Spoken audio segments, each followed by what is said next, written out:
Hope you're having a great day, evening, morning, noon, or night. Hope this pod finds you well. I hope it entertains you. If it informs you, that wasn't the purpose, because this is not an informational podcast. This is a opinionated podcast about pop culture, video games, and anime, comics, fun stuff in general. On behalf of Retrograde Wear, I'm your host, Dianio Nakaruzu Fortis, aka GSP, aka the Omega Jack. Welcome back to Retrograde Gaming Podcast, episode 001. Pokemon, where are we at? It's gonna be a fun one. It's gonna be, well, hopefully they're all fun to a point, but I mean, like, you're not necessarily always podcasting because you want to make things fun. You're talking about stuff that you want to talk about. We're talking about Pokemon today, and like everything, like almost everything about it. We're going to be talking about Pokemon Brown anniversary that just passed, because as of this recording, it's October the 3rd, and Pokemon Brown's anniversary, Pokemon Prism's anniversary, and Pokemon Raijin Adventures' anniversary happened earlier in September, and they're really cool mods for Pokemon that I highly suggest you find a way to get your hands on. They got me into the Pokemon mod scene. They rekindled my love for Pokemon. I was so out, I didn't even care about getting Pokemon Ultra Sun and Ultra Moon. I didn't get Pokemon Black and White 2.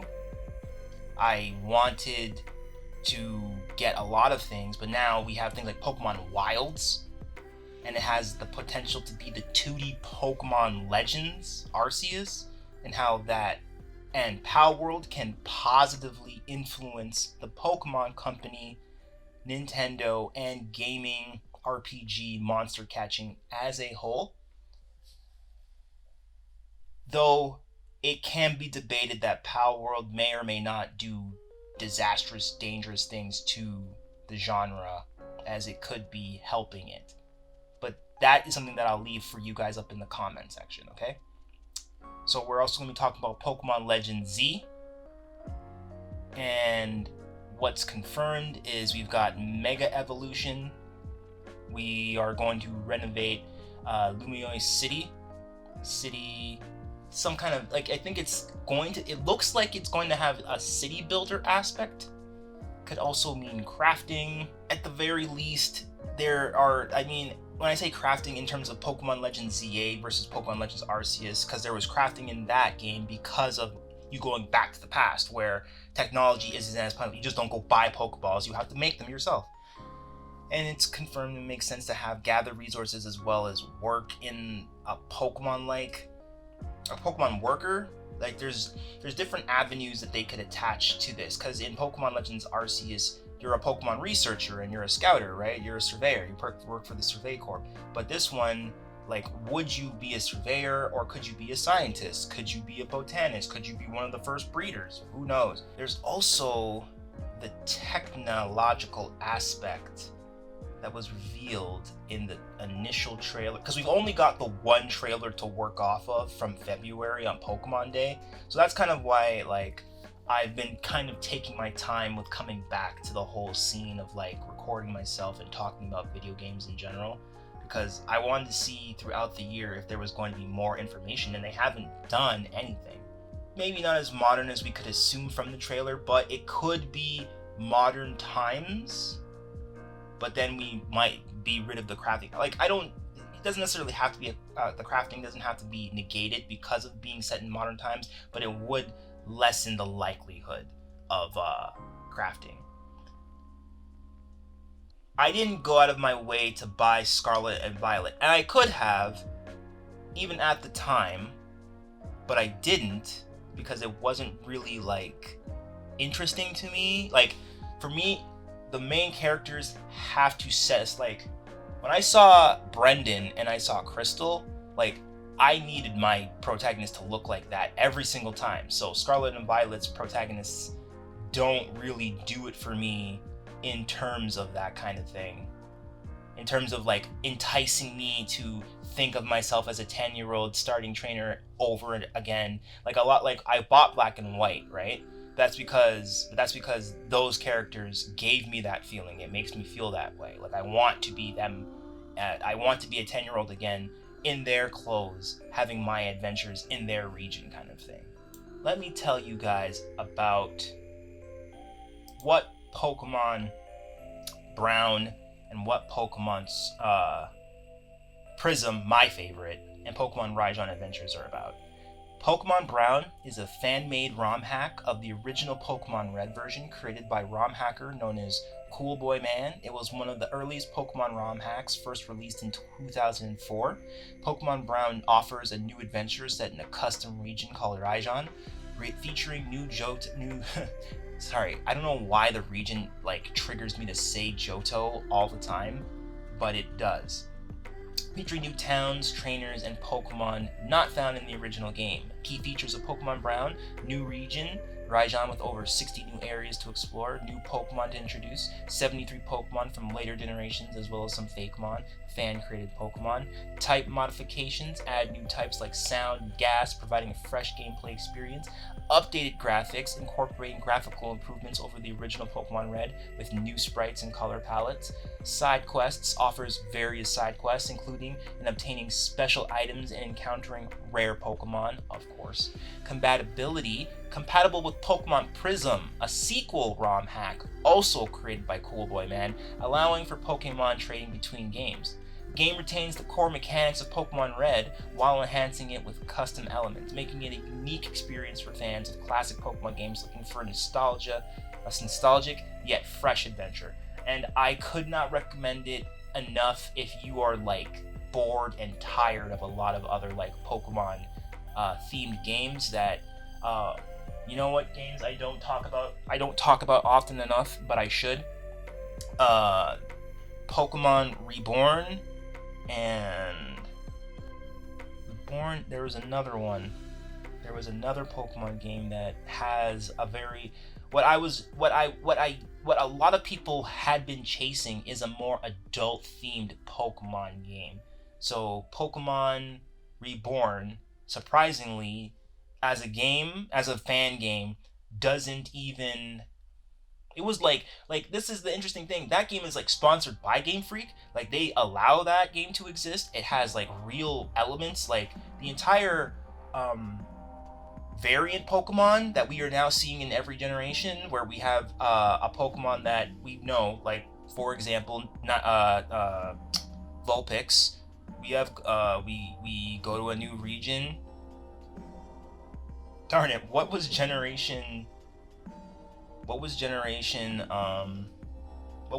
Sun and Moon's region called again? It's escaping me right now, and I hate that for myself. Alola.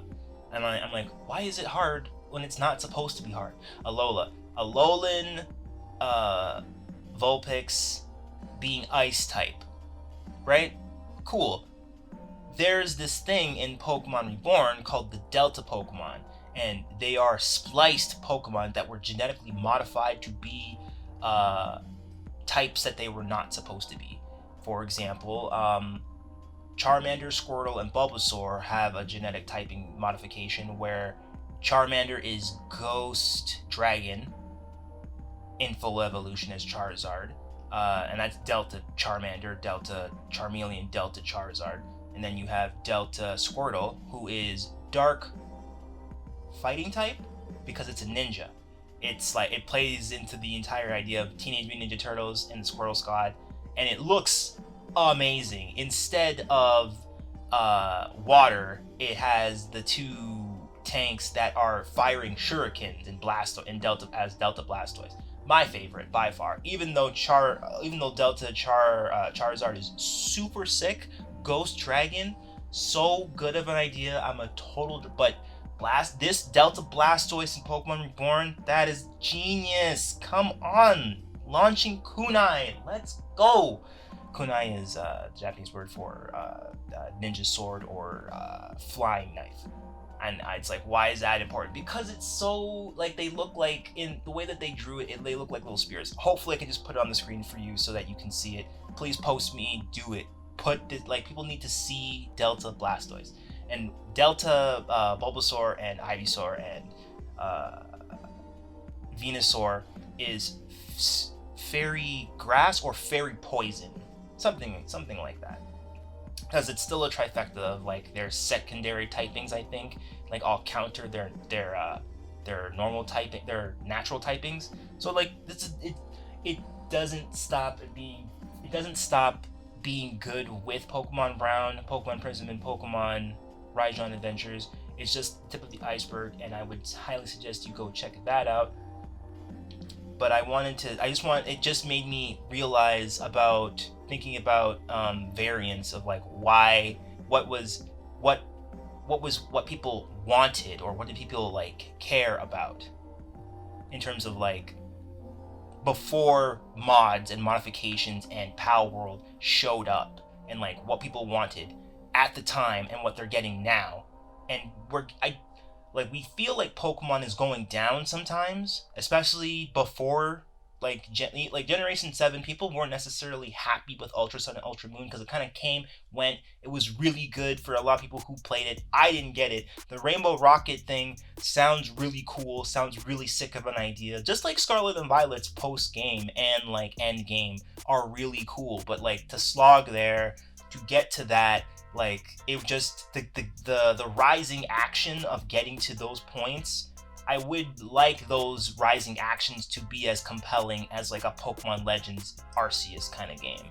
Not, and the thing about, and I'll get into it, but let me go back just to what is the sequel to Pokemon Brown and Pokemon Prism, which is Pokemon Prism. My favorite mod, like, between this and Crystal Clear, which I'll talk about in a bit, super, super fantastic.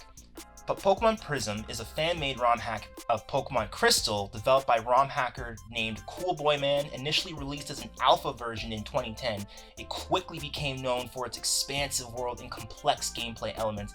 The game serves as a direct sequel to another ROM hack called Pokemon Brown and introduces players to new regions, Pokemon, and features that extend well beyond the original Pokemon Crystal experience, which, I mean, for me, Pokemon Crystal for Generations 1 and 2, if Pokemon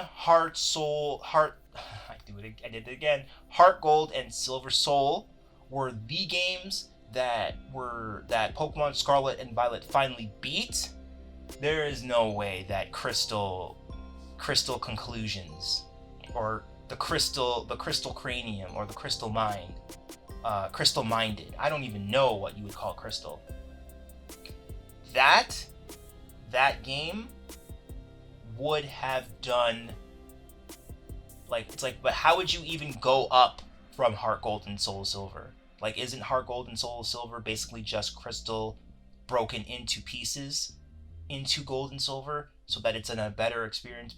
But Lyra's not Chris. They even separate Lyra and Chris.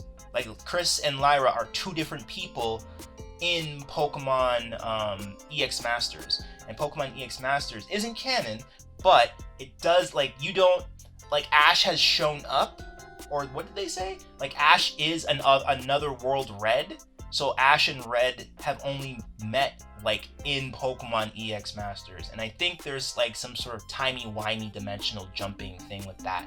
Like, you're not supposed to, like, Red and Ash cannot exist in the same place because Ash in his universe is Red, and Red in his universe is Ash. So, like, I think that's the other reason why, like, Ash was, like, kept as a 10-year-old, because he's always supposed to be the boy protagonist, and it's as if Red is going from region to region to region to region to region kind of thing. So that's just but, like, that could be hearsay, don't quote me on that. Key features of Pokemon Prism. New region. The game is set in the Naljo region, a completely new area with unique towns, routes, and landmarks. It also features parts of the Raijin region from Pokemon Brown connecting the two games. Expanded Pokemon roster, includes Pokemon from the first 4 generations, as well as some fan-created Pokemon. This increases the total number of obtainable Pokemon beyond that was available in the original Pokemon Crystal. New types introduces new Pokemon types such as Gas and Sound, expanding strategic possibilities for battles. Updated graphics and mechanics, contains improved visuals, new sprites, and color palettes. Offers additional features like Pokemon mining, crafting, and more complex battle system. And overhauled gameplay elements. Players can collect badges from 2 regions, featuring minigames like the Pokemon Dodrio, berry picking game, unique puzzles, and side quests. Custom music and soundtrack. Pokemon Prism features an entirely custom soundtrack composed specifically for the game, giving it a distinctive auditory experience. Playable characters. Unlike other Pokemon games, Pokemon Prism allows you to take control of other characters and other certain Pokemon during specific segments of the story. Complex story and side quests. With a deeper narrative and numerous side quests, players can experience a richer and more challenging storyline than in traditional Pokemon titles. History and controversy. Pokemon Prism faced a temporary shutdown in December 2016, the time that I found out about Pokemon Prism in its entirety.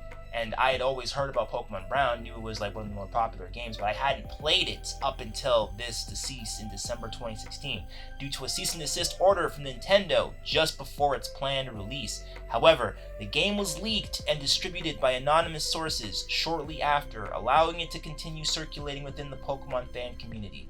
Despite the legal complications, Pokemon Prism remains one of the most well-known and ambitious ROM hacks in the community, appreciated for its creativity and the depth of content it offers compared to other Pokemon hacks. They're not saying it, but you would even claim that some of this content available outshines even regular Pokemon games, like regular ones that are offered now, like stuff that you would get as a base game from Prism is post DLC in a game, like in a modern game today. Despite the legal complications, Pokemon Prism remains one of the most well-known and ambitious ROM hacks in the community, appreciated for its creativity and depth of content it offers compared to other Pokemon hacks. Sorry, I'm repeating myself because I want to move on to the last game in the series, because I could gush about Prism. I could gush, and I will, but I won't do it just yet.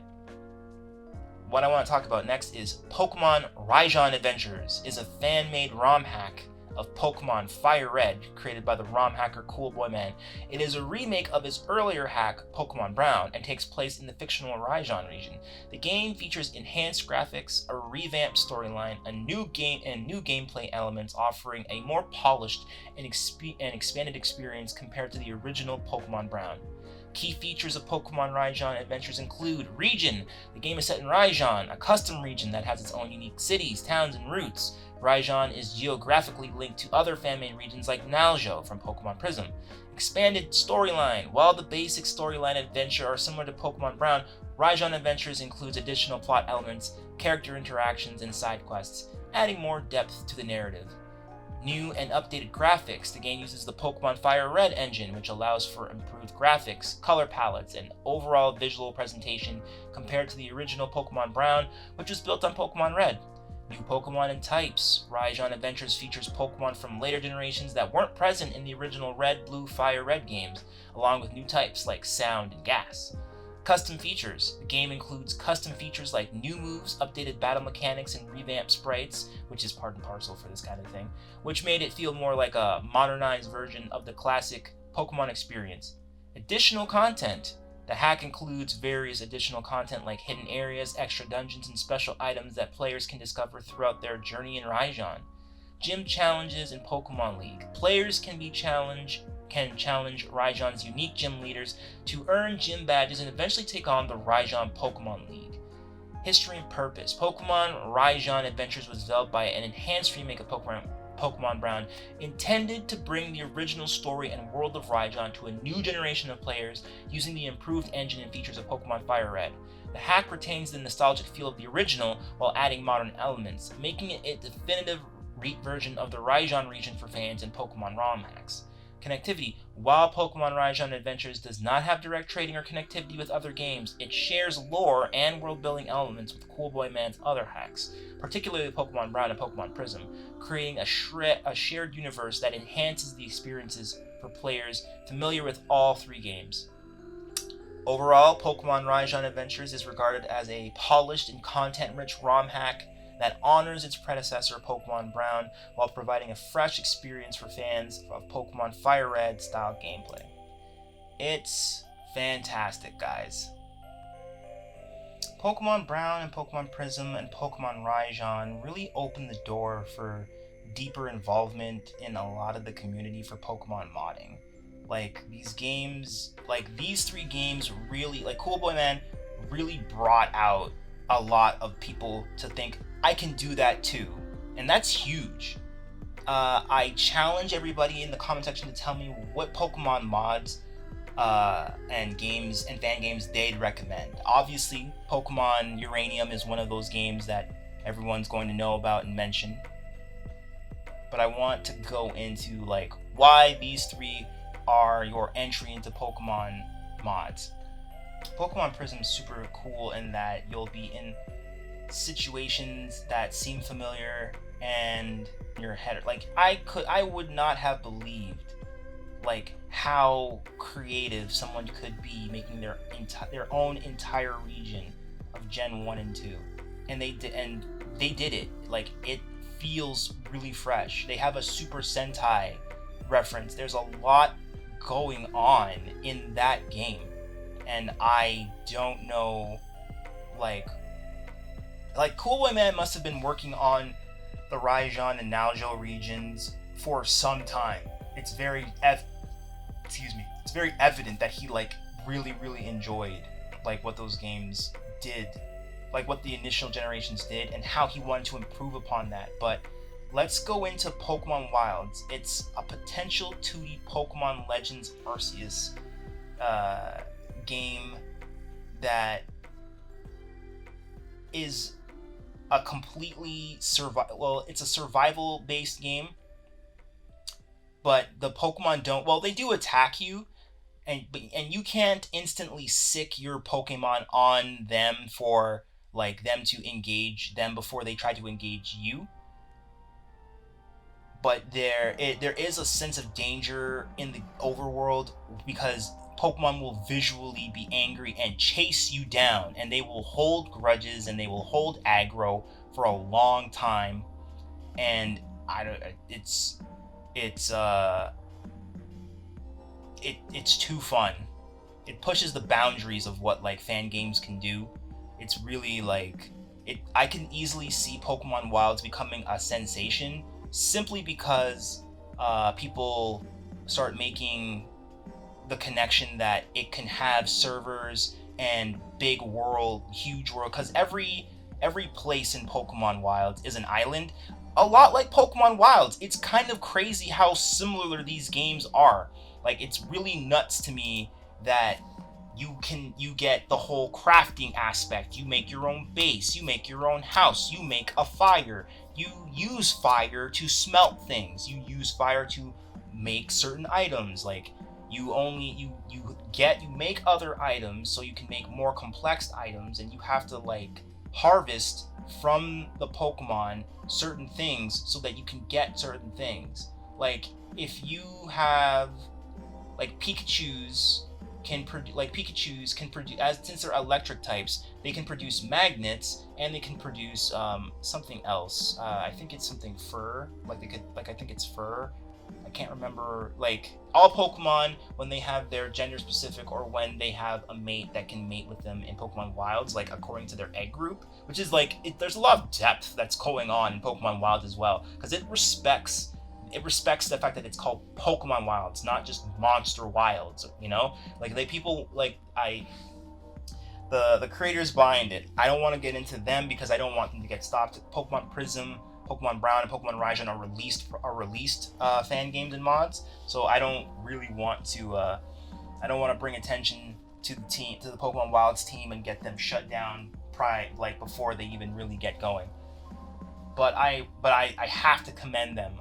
You guys, like, it's easier to get Pokemon Wilds because there is no controversy. I'm surprised though. I'm really surprised that there is no controversy. There's no pushback, or like last year Pokemon or 2022, to 2020 into 2023, like people were like, even myself, I was like super interested, super like gunning for what Pokemon Wilds was bringing, and people were talking about their first 100 days. There's a whole bunch of episodes on it. If you guys look up on YouTube like Pokemon Wilds, for day 1, day 30, like all survivalist games are like that, right? Like what have you achieved and what can you do in a certain amount of time?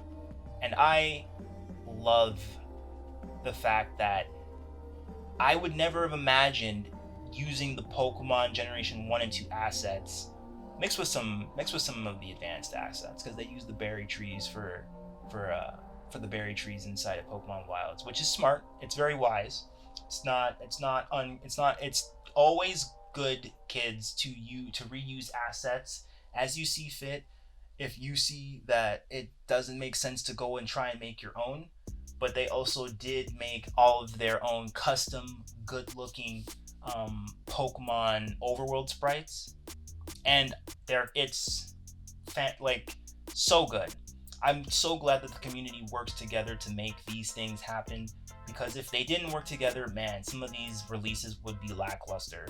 And I guess this is the real question of like what Pokemon needs to do, is that we need to work together and be okay with more if we want to actually like make the genre and the series better, if we want to like actually like get farther in terms of where we currently are. It's gonna be big. Like Pokemon Wilds is huge to me. It has major potential.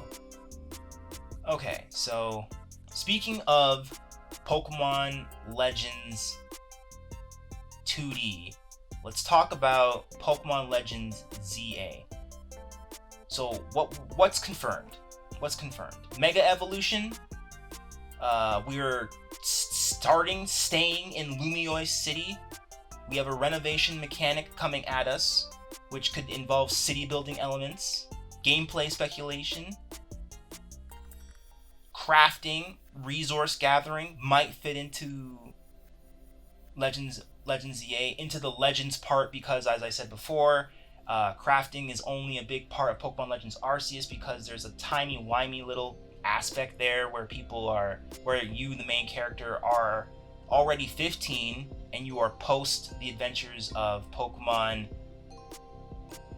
Diamond and Pearl and Platinum. Shoutouts to their Pokemon Platinum, the Pokemon Diamond and Pearl remakes that didn't look terrible to me, but people canned them all the same. It wasn't like, I don't really get what people were on and why that bothered them so much, but Pokemon Gleaming Pearl and Shining Diamond did not go over well. Could have been worse, could have been better from what people were saying, but the whole problem with that is that people were expecting Pokemon Platinum, but unfortunately, that Pokemon people remember Pokemon Platinum making Diamond and Pearl actually good and worthwhile, because you own Platinum, and then you might own one of the other ones, and then your friend has Platinum, and then they might own the other ones, and then you trade from that game, and you both play Platinum together. That's what people do. That's what me and my friends did. So Pokemon Legends ZA has an entire aspect of city building that was apparent in Legends, because as over time throughout the adventure, Jubilife Village becomes Jubilife City, well, more of a city, because your Pokemon start working the fields.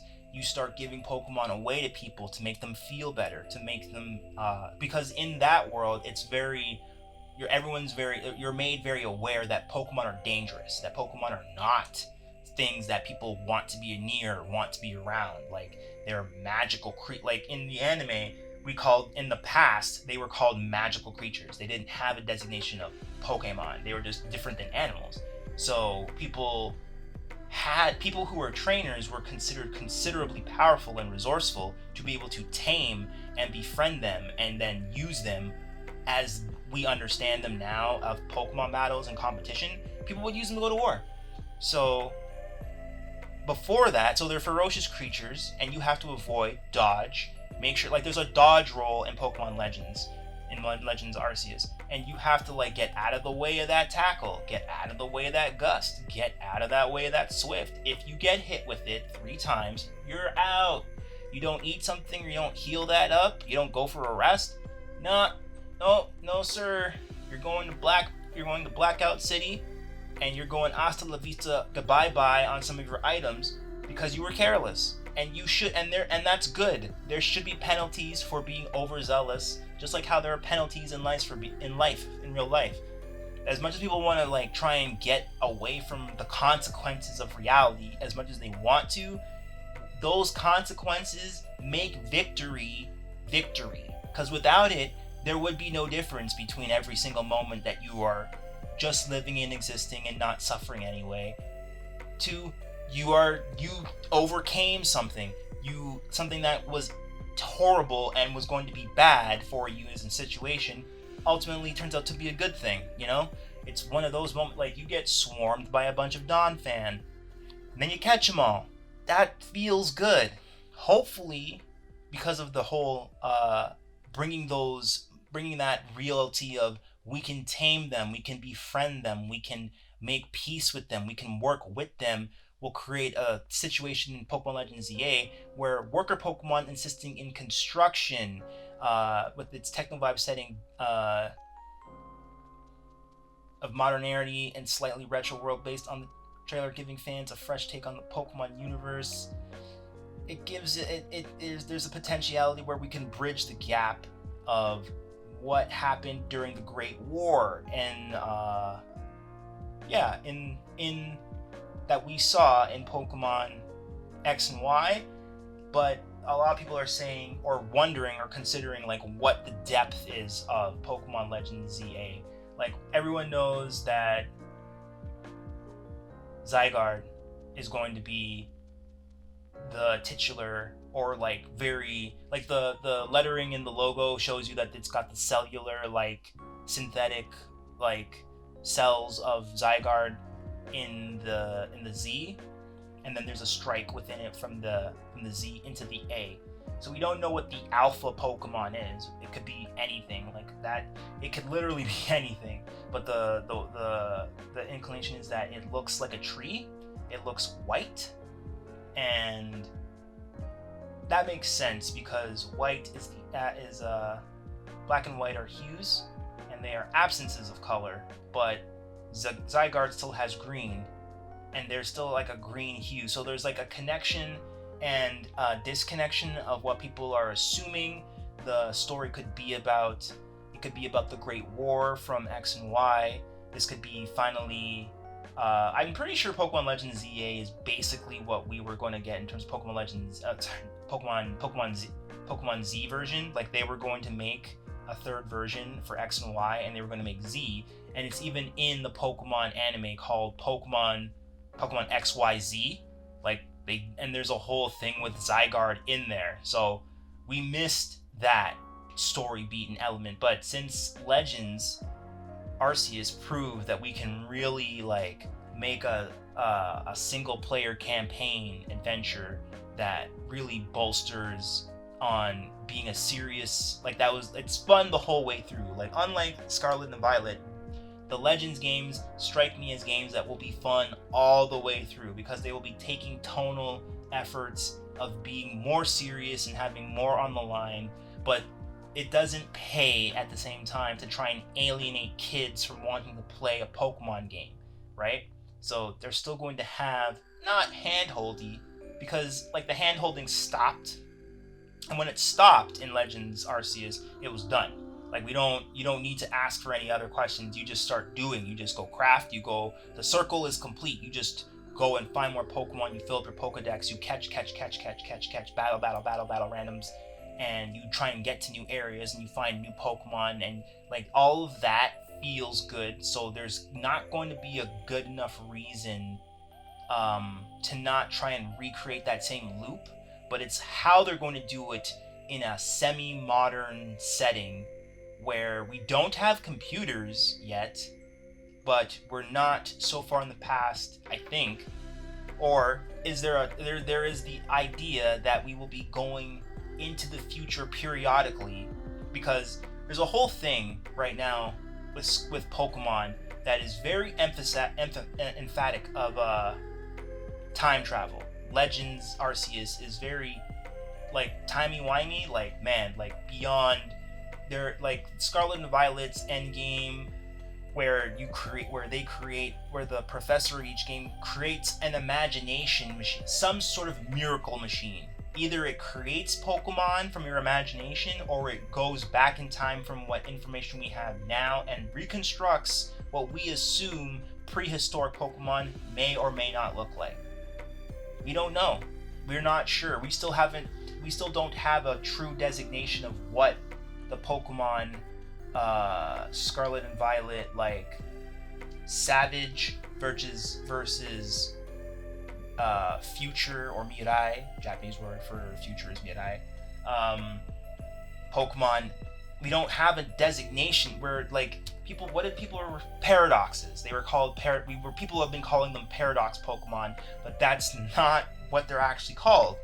Just like unlike the variants who have a name, and even in Scarlet and Violet, we have another kind of variant like Wiglet, which is not a mole Pokemon. It's actually a worm. It's a tunnel worm fish. It's a fish kind of. It's a crustacean, like it's a mollusk or an invertebrate, a sea slug basically. And it looks like a Diglett, but it's white and long, so it's a Wiglet. So people call it because of what it looks like comparatively versus what the Pokemon we do know versus the Pokemon that is. And we even Tentacruel has a variant called Tentacruel, which is a poison fungus grass type Pokemon that is completely plant based. It's not related to Tentacruel at all. And those are cool. This is cool. Don't get me wrong. This is cool. This is good idea. This is forward thinking for Gamefreak. And I'm glad that they did that. We should be doing, I don't think we need to find more ways to create more Pokemon. I think that's why they actually had to go and do variants in the first place, because they couldn't figure out how they can justify making Diglett again, right? Like, you can do a element change, and it's like, now Diglett has, I don't know, fire type. Like, what do Digletts who live near volcanoes do when they run into lava? I mean, I would say enough of them get burned, hurt, or maimed, and we lose them, and enough of that happens within evolution in terms of like wiping out a whole burrow of Diglett that nature steps in on a cellular level, and then it becomes a fire Diglett, like the Pyro Diglett, Pyglet. Right, see, like I'm just riffing off that because we're going back to Mega Evolution, but we were trying so hard to get away from it and to try and make something that was better than Mega Evolution. Now we're going back to Mega Evolution in the past, but we're not doing it in a mainline because we had the whole crystallization hats. What do we call it in Pokemon Scarlet and Violet? I forgot the name of what because Dynamaxing is Sword and Shield, but what is Scarlet and Violet's like gimmick? See, like that's the thing, like where they had to justify they had to slow it down too. They had to create a new thing, but also go slower because we're at 1,000 Pokemon. We're at 1,000 Pokemon. So they can just variant like 500 of Pokemon, and then all of a sudden you'd have 1,500 Pokemon. But that's a lot of coding. That's a lot of like time. So when we didn't understand it initially when they cut the dex to 400 in Pokemon Sword and Shield, and I thought this was still the Gotta Catch 'Em All series. Like, people like myself included were complaining and saying, like, cut decks. I thought we were catching them all, guys. I thought we were catching them all. Yeah, we were catching them all when it was 150. And some people have even claimed that the reason why people got out of Pokemon in the first place was that there was too many to keep up with. There's too many to remember now. There's too many that you don't care anymore, you know? Like, you get old enough and you don't care about the bottlenose dolphin versus the yellow river dolphin, right? They're just both dolphins. I mean, I care because I like marine biology, but most people don't even know that there's a difference, right? So I can see why they're trying to do, they're taking really good ideas of variants and I forgot the word of what these new variants are called, like where they look similar, act similar, could be considered similar, but have nothing to do with each other. They just, by pure coincidence, this Pokemon is like this Pokemon, but they have nothing to do with each other, but they're both Pokemon. Like, it might seem foolish, but to me it seems really cool, because, like, if the paradox the problem with the paradox Pokemon is that we don't know if they're imagination or if they're, like, all the Pokemon Dex entries for the futurist, because all the Pokemon in Violet are robots, and some of them are just guys in costumes apparently. So it's like, what happened in the future? Is this even a real future, or is this somebody's dream or idea? See, like, that's the thing. Like, is Scarlet, like, you see facts on paper, Scarlet and Violet. You'd say, okay, Pokemon Savage, Pokemon Future. So it's like, or Pokemon Origins, Pokemon Future. So you have prehistoric Pokemon and you have evolution, time over evolution Pokemon, where they probably have changed completely from where they used to be and what they used to, and what they were. And that's not the case. Like, it's just, they're shiny now. They may or may not glow in a certain way. They may or may not function in the way you assume they would. And the two versions are two different time periods, but you don't know if one's imagination and if one's dreams. Like, this is what we imagined the past Pokemon would look like in the prehistoric times. And this is what we dream of Pokemon being in the future. You know what I'm saying? It's not as though, like, the Pokemon in Violet are natural Pokemon. They're just robotic. Like, Dr. Eggman walked in there, and instead of just capturing these little animals in their little forms and then putting them into big bad robots, he just turned big bad magical creatures into robots. And I don't know if that's worse. I don't know if it's better, but I'm hoping Pokemon Legends ZA gives us some answers about what the future really holds and what the paradox Pokemon actually are, because the A legendary in Pokemon Legends ZA, that Pokemon is got trees and leaf. It's like a more natural Pokemon, whereas Zygarde might have been an artificial Pokemon, or vice versa. Someone is not real, and there is a chance that Zygarde could be some sort of kind of robot or some sort of, like, biological cyborg Pokemon, because it protects the planet and it protects the environment. So if we humans make the environment very unstable and terrible, it's Zygarde's job to awaken and protect the planet and the environment of wherever it's at. And we don't know how many more I don't know if the Zygarde in Alola and the one that appears or you can get in X and Y, I don't even know if they're the same Zygarde, because Zygarde supposedly comes from the Galar region in X and Y, whereas we don't know where the A Pokemon comes from. It might come from Alola, and the fact that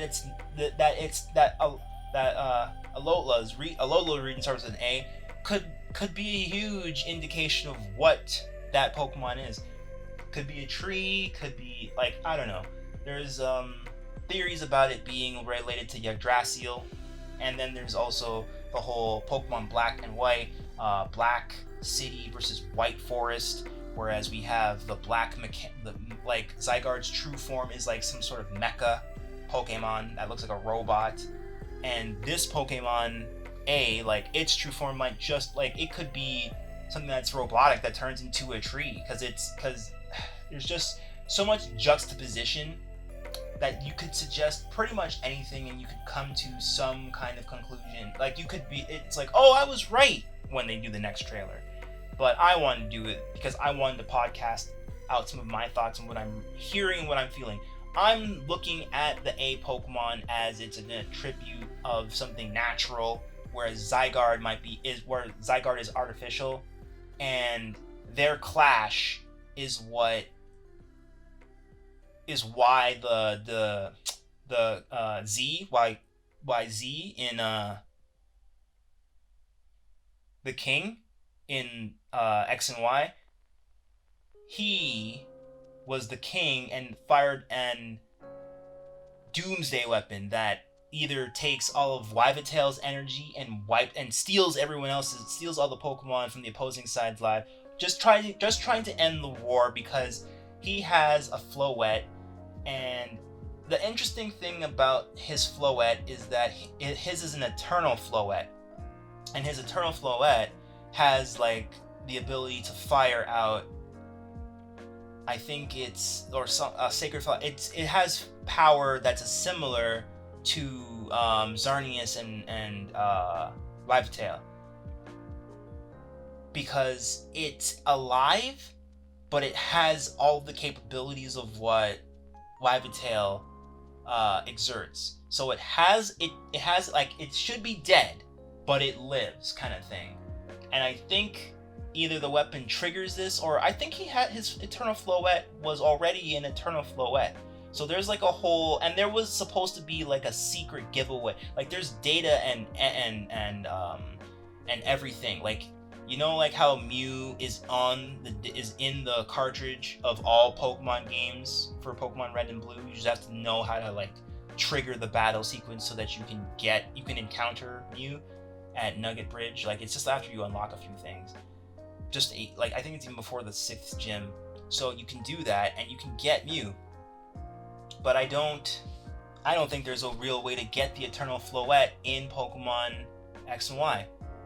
Which isn't a bad thing, because the Legends, if Legends RC has taught us anything, it's that these are better third versions and better addendums to those games than we could ever hope for. So we can only keep hoping for more of that. Like, I'm hoping that we never got a crystal mind out of Heart Gold and Silver Soul, because they're going to make a Pokemon Legends crystal that ties itself into like the crystallized hats in Scarlet and Violet. Like, it just for some reason the what's its name, the turtle Pokemon, like, it's like, that's the other interesting thing. Like, it has another form, or got its true form, and even that is still like lesser than what people assumed it was going to have in terms of the DLC. And that was DLC. So there's a lot of things that Gamefreak is doing that's attaching its newest games to its older games, and its older games to these newer games. It's like all of a sudden there's a Red and Blue book, I think in Black and White. I forgot all about that. Like there are things that people are picking up on, that because the Pokemon community doesn't sleep. Pokemon Company is just like Wall Street. They don't really sleep, and they don't really go home after 5 o'clock. People are up and on that ish. So I just wanted to get a little bit more in on that, and I wanted to start talking about my sum up. Oh, not my sum up yet. Power World. So Power World is a indie game by a company called Pocket Pair.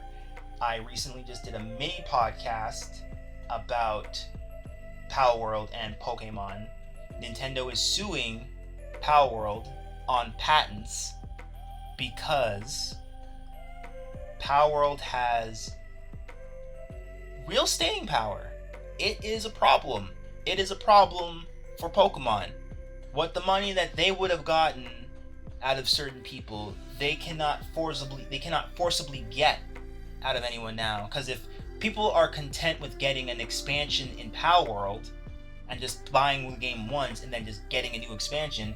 You will never, like, as a kid, as a youth, as a teenager, I would suggest all the time to some of my friends, it's like, guys, we should, like, why doesn't Pokemon make an MMO? And people would say, like, World of Warcraft, you could just have Pokemon that appear, like legendaries that appear in certain areas at a certain time of day, and if you have a special kind of item, you can challenge that Pokemon with other people, and then you round robin catch, and you can all, like, it's even more of a thing that could be happening now, because that's exactly what you do in Pokemon Go. In Pokemon Go, you don't fight the Pokemon, you don't fight the legendary by yourself, you fight them with people. It's encouraged for you to fight with people. The Pokemon company has told another company that the idea of what you should be doing for Pokemon Go is you should be fighting with people to catch really hard to catch Pokemon, really special Pokemon. Like, you don't give up these Pokemon for anything if you don't want to. Like, people would say to me, it doesn't make sense, and how do you share the Pokemon when you are round robbing, it's like, with 10 other people? It's like, well, I mean, 4 people might not be able to catch him, but the truth of the matter is that not everybody catches their legendary the first go. You're just trying to create a scenario of what they do as a single player campaign and how you're going to lock the single player in. That's okay, because Power World has gone out of its way to try and usurp that rule of, you make individual servers, you make public servers for what you play with your friends, and you may or may not keep your stuff. I don't actually know how it works because I didn't play with anybody while I was playing Power World, so I'm gonna have to just find that out myself, because there was an expansion this year that I haven't even checked out. This cute little frog pal that looks cute, got a sumo wrestle rope around him, very adorable, and like, that's the problem. Power World has that kind of thing where, oh, they released this expansion earlier this year, I should go play it with my friend, like, because that's what Pokemon could have been doing, but they didn't want to do that because they know that people would stop buying after a bit. Like, if it's not a new adventure, new region, new Pokemon, like new and all these, then people will start to get bored. But people were already bored. People were already getting bored. So you need to do more dynamic things to shake it up, which is why the Pokemon Legends series even showed up, because somebody probably, like, Power World is not even new news. It's like 5 years old in terms of people knew Power World was coming. Power World has been in production for a while, and people knew Power World was coming.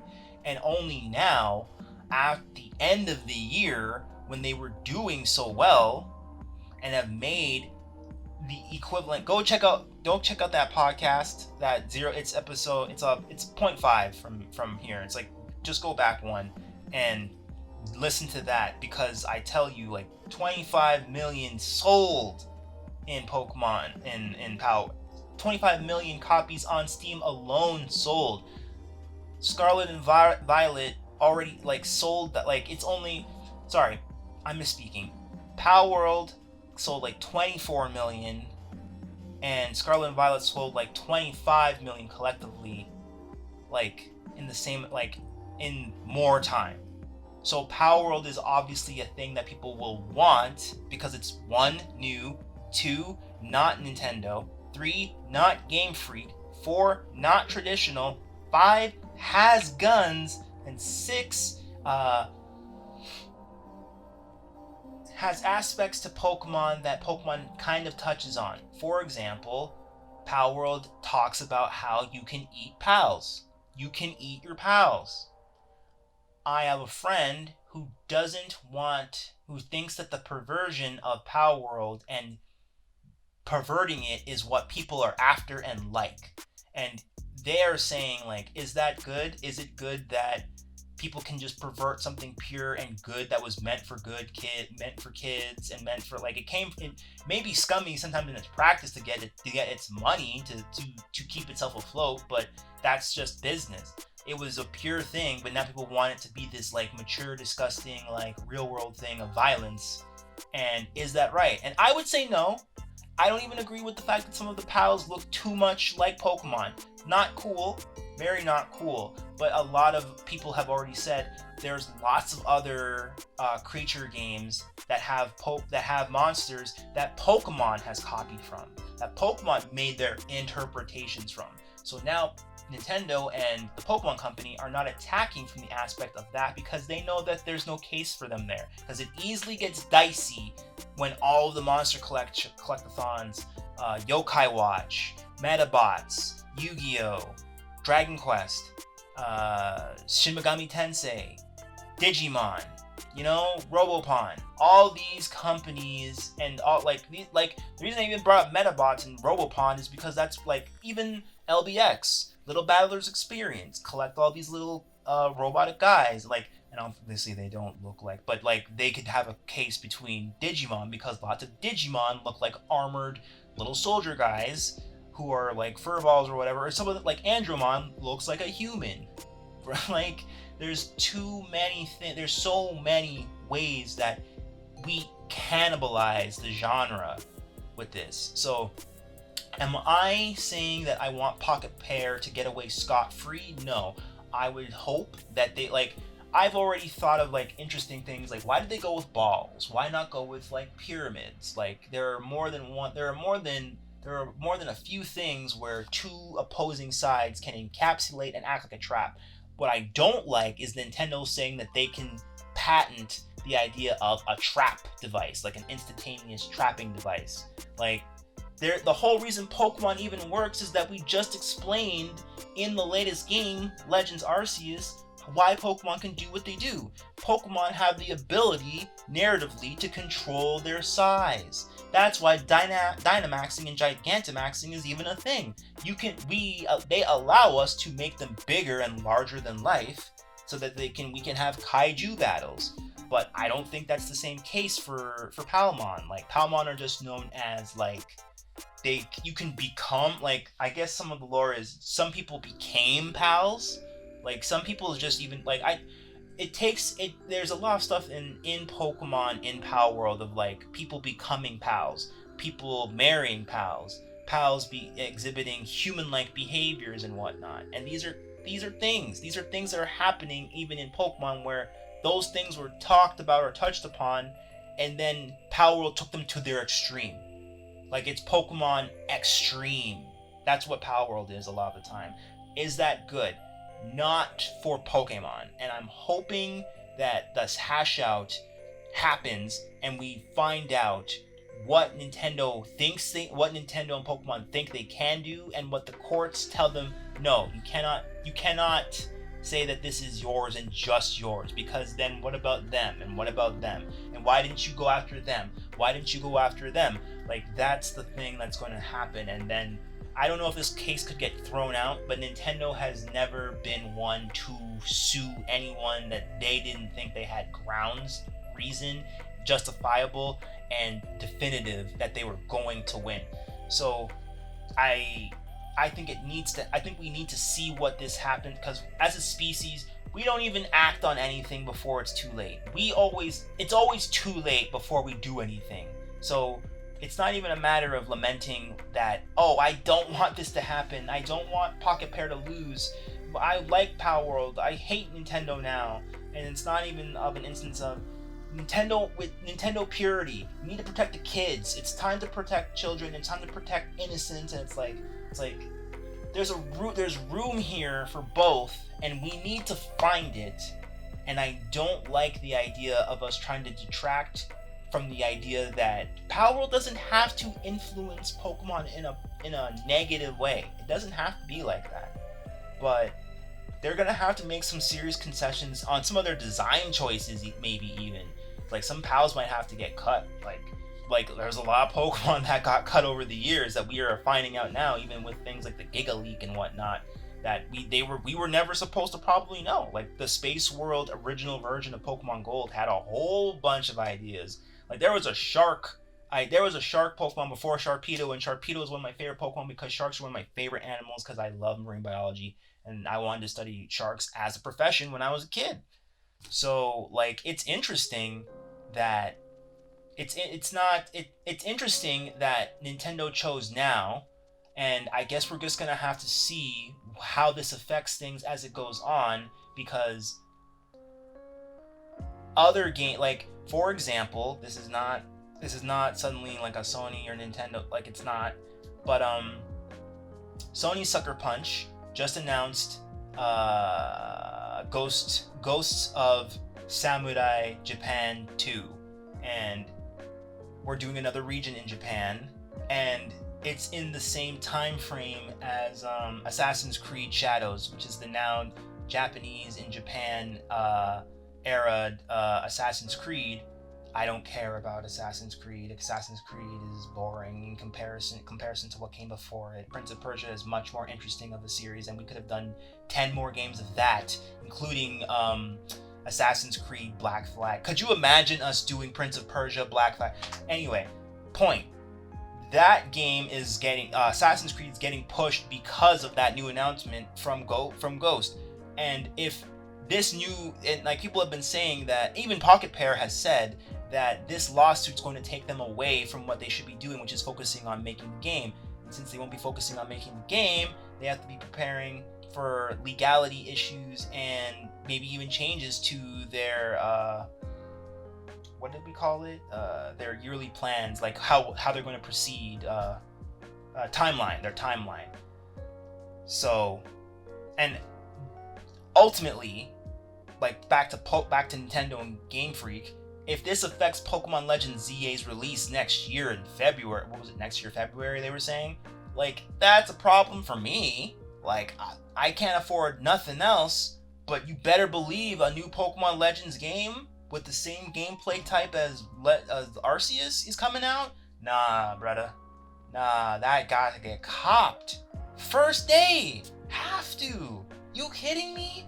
Bro, it has never felt fresher, newer, better than ever playing Legends Arceus. Never. It hasn't felt like that since Crystal, guys.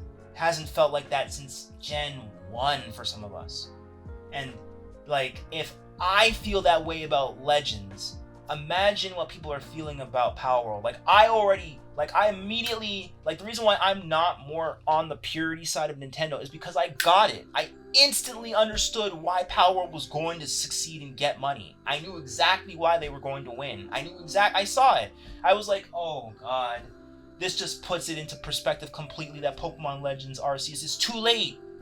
ZA we should have been on the third one by now, fourth one by now, because that's how it works. And I'm saying that directly to my friend of your game is not derivative of the game that you are working from, my friend. Your game is a completely new thing. And that's good. It doesn't mean it doesn't have any connection to the other game that pushed you into I will do this and make this, and because I want things to be better, I will do it my way and make it fun. Power World did the same thing, but they didn't. I know were they playing 100% honorably? No, they were definitely trying to tap into a lot of other things, tapping into Rust, survivability mechanics, Legend of Zelda Breath of the Wild, and there's a good chance that with now Tears of the Kingdom out, anything in that, because I haven't had a chance to play Tears of the Kingdom nor Breath of the Wild, a lot of mechanics like the what's it called, the whatever hand thing in there, who was to say they weren't fully planning on making a thing hand inside of Power World by next year, the year after? The smart thing would be to let time pass so that it doesn't cannibalize their sales. That's basically all I'm saying. I'm hoping that this is solved amicably or with as little bloodshed as possible. I don't want it to become a thing where Bandai and Nintendo gotta go head to head. I don't want it to be, but the truth of the situation, the matter is that Xbox was very big and leaned very heavily into helping Power World, and Sony, with its State of Play, just released a video, and now it's out. Power World is out on PlayStation 5. So now you can't even say like, oh, what was the one for Sony, for PSP, PSPI, Invisimals, the Pokemon game for Invisimals. That looked cool, but that's the whole thing. Like, Power World is easy, and Power World is such a strong title because it's simplistic, like Pokemon. Like, it's so to the point. That's another bad thing about it. And it starts with the letter P. Like, there's too many things about, like, at least with Digimon, my friend, again, I told them about this, and they were like, that's actually good. I like Digimon even more now. And it's like, you know what? Fair enough. Because I already, as a monster collector, I always felt Digimon was the superior product to Pokemon. Digimon World 1 can't be touched. Everybody who dislikes the VPET system of, like, I don't like my progress to suddenly upending itself when I'm doing something, like, it does, no. It doesn't matter what you want. It's not like the anime where Agumon is staying Agumon. Because that would be boring. That would be so boring if you just kept one partner type and they conveniently turn into your preferred bigger monster, and like there is a PSP version translated of the Digimon Adventure 1 game, and that is more interesting than what you're talking about, because at least the kids there, they work as a group and a unit, or you team up 3v3, right? So like Izzy, Matt, and Tai team up, so Tentamon, Gabumon, and Agumon team up, you know, like that kind of thing. But even that kind of works like in functionality of the Pokemon story games, which is Digimon World 2, Digimon World 3, where you have a team of Digimon that work in tandem with each other so that you are protected. And it's like, well, don't you have a team of Pokemon in Digimon World Last Order? It's like, well, Digimon Last Order still works with the whole, you have to go through that art. Like, if you consider it arduous, that's your business, but to me, you're just a lazy bones, because the fun zen is figuring out what kind of thing, like, because what kind of Digimon you want to raise, because as you're adventuring, you're not always in, the reason they die out there in the field with you, and then that you get dragged back to Gigimon's house to like rebirth them so that they can reincarnate, is because what's most important is that you have protection, and what's most important is that your Digimon returns to you so it can protect you, because that's their function. That's what makes them happiest, the ability to protect you. So you should have access to different evolutionary lines that can go up, and if you are careless, if you don't like going to the bathroom, you've got poop everywhere. Your Digimon turns into Numemon a lot because you don't care. Because you don't want to care. You want to cut off a whole thing of, I don't want to care about like this thing, like I have to care about my dog. Too bad. Then you don't get Greymon. You don't get Metal Greymon.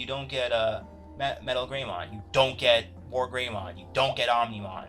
That's it. That's because the story games like Cyber Sleuth and Digital Hacker Story, they're great story games. They're actually the best story games, way better than the Digimon story games for DS. And pretty much all the other ones. Like if they don't make what about Digimon Survive? Digimon Survive? Haven't played it, but Guilmon is a grown man in that one, so I love it, because Baby Talk Guilmon's just he's the anime's Guilmon, and he's the world's Guilmon. But Baby Talk Guilmon, to me, nah. I always love it when the Digimon come out of nowhere and look young or whatever, and then they're super knowledgeable. Like Elecmon being the caretaker of the baby Digimon in File Island or in the digital world. I love how this man just has so much razor focus of keeping all his kids happy and healthy and keeping anybody else out of there. Like, that stuff makes my heart skip a beat. I love that stuff, man. I love when the lore itself, when these are creatures who have their own customs, their own ways of doing things in their own life. That stuff enriches me. That's why I like Legends Arceus. I don't want to just walk in grass and just see an Ekans. No, I want to see an Ekans and a Zangoose go at it for an apple that turns out to be an Applin. Like, that's the gene. Like, that is what needs to happen. Like, but bro, you're asking for too much. Am I? Well, then I guess Pokemon needs to die then. Because if I'm asking for too much from the number one, then they get to decide how much they get to do every time. That's why Power World coming in the way it did is having so much impact on people, because it's like what you want to keep us at isn't enough anymore, because we could be getting, like, we got this, we've been getting this, and we need to start doing more, or at least trying. That's why I think Legends Arceus came too late, and ZA, we shouldn't even be on ZA, we should be on whatever, like Legends, like, I already can craft, like, from Legends Arceus, I can craft a Legends Mewtwo or a Legends Mew so easily. So easily. We're just in Brazil for Legends Mew. You're Professor Oak in Brazil. Like, let's say, like, one game begets the other. Legends Mew, that's him starting out as a young man or as a kid. He lived in Brazil. He was a Kanto man who moved to Brazil from Japan. And he lives in that place for like a year. And that year is you controlling him, and he finds out about Mew. So he goes and makes a paper Pokédex that only goes up to like 50. And that's nothing. He knows that there's way more Pokemon out there, but you have to go and help him figure out the rest in Pokemon Legends Mewtwo, where he is the reason why Mewtwo escapes, kind of thing, right? Because Mewtwo's already escaped by the time you meet them in the Cerulean Cave at the end of Pokemon Gen 1. Just like in X and Y. Just like in every game that you find him in. Because he's always the lonesome Pokemon who's doing that kind of thing by himself. I don't know. I'm just a crazy man online, 35, caring about little monsters that go in your pocket, that grow at will. This is all just an allegory for kaiju battles and how I want to kaiju battle my friends, and how I want to beat on people who don't know about the battling and about being able to go against people who would have never listened to you before, having to listen to you after you beat them, right? Like, that stuff is it. That's what people have focused on now, like Pokemon Showdown, like battle. Always cool. Battle will always be a cool aspect of like pushing progression, but I want more now. I want the intricacy, of a Pokemon Snap game. You can't let me catch a Venusaur bathing in the river, man. Then what's the point in the games being 3D? What's the point? At least in Legends Arceus, there is clearly some kind of story being told with where these Pokemon appear and like why they're there. I don't even want to go actually into, just go play Legends Arceus. Forget about Scarlet and Violet. I know a lot of people will be like, come on, man, you can't be like, no, man, no. They can play Scarlet and Violet. It's called Red and Blue. It's called Gold and Silver. It's called, it's called Ruby and Sapphire. It's called Pearl, and it's called Diamond. It's called Black and White. Okay? We've played Scarlet and Violet. If I had to get to the whole good music by Toby Fox at the end, okay. So you're trying your best to try and get me to care because you guys found out that this guy knows how to make people care again in terms of their music. You guys released Sword and Shield, and you have a gym leader who is a rock star Pokemon leader of Dark Pokemon, and you don't do voice acting. So it's like, why did you make him a rock star? Why did you make a black MC a gym leader in Pokemon Scarlet and Violet? Like, what's the point? What's the point? You're not gonna go all in. This isn't Shin Megami Tensei. You guys can't care that much. You don't even have enough time. Like, just by adding guns and violent and more intrinsic violence of what these monsters can do to you, you've created, like, Power World has created a straight dichotomy of, like, your games being baby food and their games being what people really do. Like taming monsters, that's real taming. And it's like, but that's not really taming, because that's just edgelord stuff. Like, we didn't have to introduce bow guns and guns and stuff. You're right. You're absolutely right. But that's not you or my fault. That's Pokemon's fault. That's the Pokemon Company's fault. That's Gamefreak's fault. They didn't want to do Legends earlier. They didn't want to. They could have not done Scarlet and Violet and done a Legends Arceus 2 versions and tried that instead, because that would have brought them dividends. That would have made them want to do that. But they wanted to try and sell us the one-off, as it's the Pokemon Platinum, and the apology for trying to do Diamond and Pearl 1-for-1. But nobody wanted 1-for-1. Everyone wants a Gold and Silver. They want Crystal broken down and reconstructed into the 2 versions and better. That's the point. Better, more. Not the same, more, better and more. Better does not mean 3D graphics, because we already had 3D graphics. People don't want the chibi sprites because they want the realistic proportions. You can do realistic proportions in Sun and Moon, but you can't do them for your remake for Diamond and Pearl. That's what people were upset about. That's what people were mad about in terms of like look and design. They're thinking you're regressing because you can't do, and Illica takes the blame when they're the ones who make One Piece Grand World Adventure, and that is a Souls-like it's a RPG. It's a turn-based RPG with like the flashiest moves and like some of the quickest combat in turn-based RPG 3D with realistic proportions and realistic proportions for the overworld of like Luffy being able to move like Spider-Man. Like, he can grab onto walls and fling himself thousands of feet, going distance and land, and then get into a fight. Like, the fact that we can't do that for Pokemon is the problem. You can't just get on like in the first hour like you can in Power World on a mount. Like, you can't do that and just immediately head into the bush and start going nuts. I just want more for Legends games, and I need Game Freak and the Nintendo and Pokemon Company to understand that you're gonna have to let a year or two slip to have the time to really make something impressive, because you're not gonna beat Power World any other way. Sony's backing them, Microsoft is backing them now. If they truly are teaming up to like create an outward Pokemon experience, how do you beat them, Nintendo?